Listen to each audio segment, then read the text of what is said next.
आज बिहार चुनाव प्रचार के मैदान में असदुद्दीन ओवैसी की भी री एंट्री हो गई है, जिन्होंने आज 3 जगह जनसभाएं की।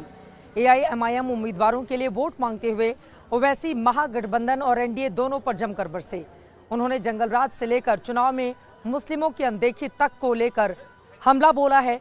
ओवैसी ने क्यों कहा कि बिहार का 17% मुसलमान सिर्फ दरी नहीं बिछाएगा। बीजेपी के नमक हराम वाले बयान का उन्होंने क्या जवाब दिया और पीएम मोदी पर ओवैसी ने कौन सा नया आरोप लगाया है, ये सब बताती हुई अब जनहित की अगली रिपोर्ट।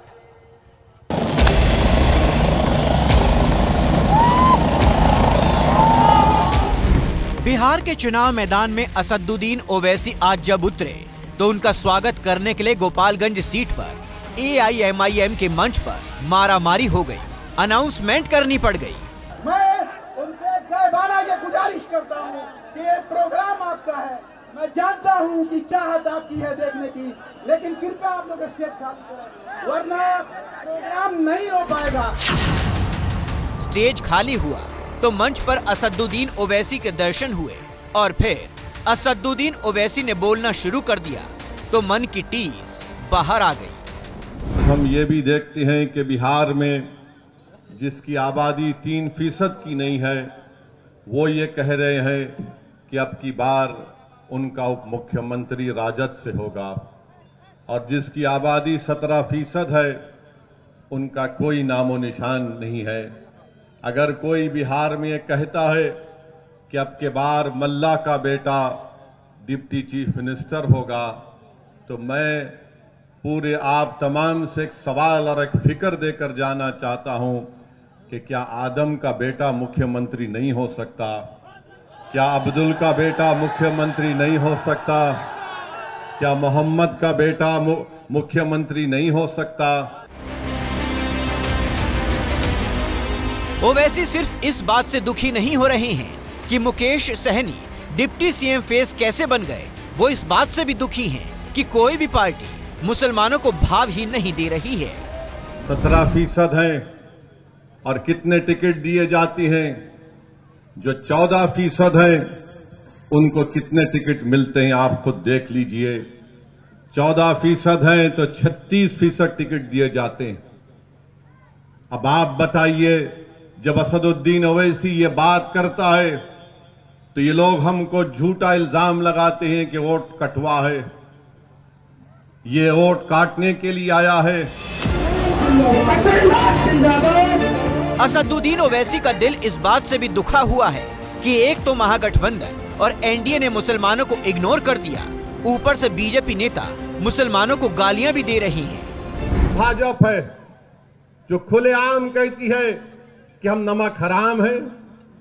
अरे क्या तुम्हारे बाप का पैसा इस देश में कि तुम हमको नमक हराम कहते हो? देश की आजादी में तुम्हारा कोई हिस्सा नहीं था। यह बिहार की तारीख बताएगी कि यहां पर हमारे बुजुर्गों ने अंग्रेजों की गुलामी से इस मुल्क को छुटकारा दिलाने के लिए जिना के पैगाम को ठुकराया। उन्होंने अंग्रेजों को यहां से भगाने पर मजबूर किया, और जो जंग आजादी में हिस्सा नहीं लिए वो नमक की बात कर रहे हैं। ओवैसी की हर बात बिहार के 17% वोटर्स को प्रभावित करने के लिए थी, लेकिन उनकी उम्मीद सिर्फ गिनी चुनी सीटों के मुसलमान वोटर से है, क्योंकि एआईएमआईएम ने इस बार सिर्फ 32 सीटों पर उम्मीदवार उतारे हैं। इनमें से ज्यादातर सीटें सीमांचल और मिथिलांचल के इलाकों में हैं। साल 2020 के विधानसभा चुनाव में एआईएमआईएम ने सीमांचल की 5 सीटें जीती थी। अब इस बार भी ओवैसी उम्मीद से हैं, इसलिए मोदी से लेकर नीतीश और लालू यादव तक सबको लपेटे में ले रही हैं।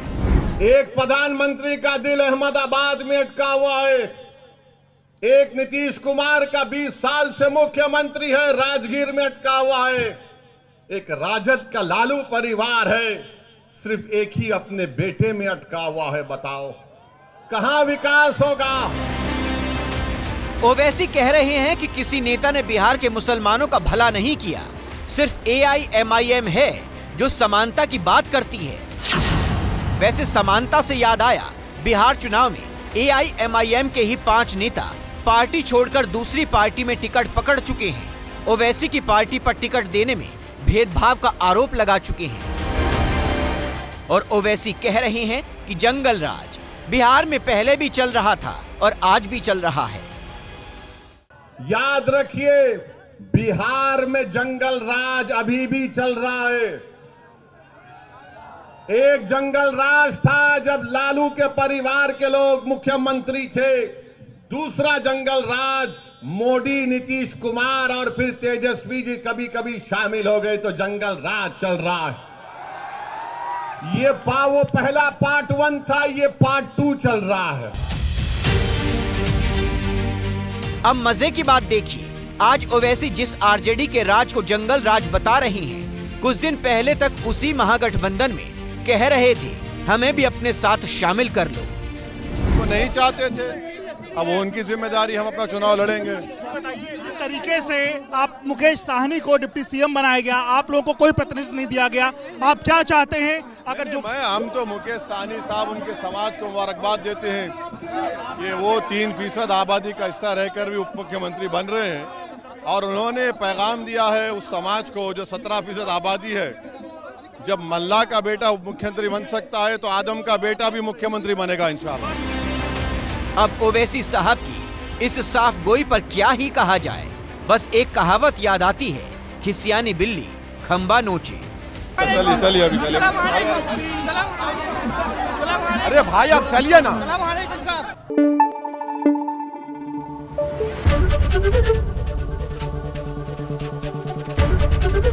एबीपी न्यूज आपको रखे आगे।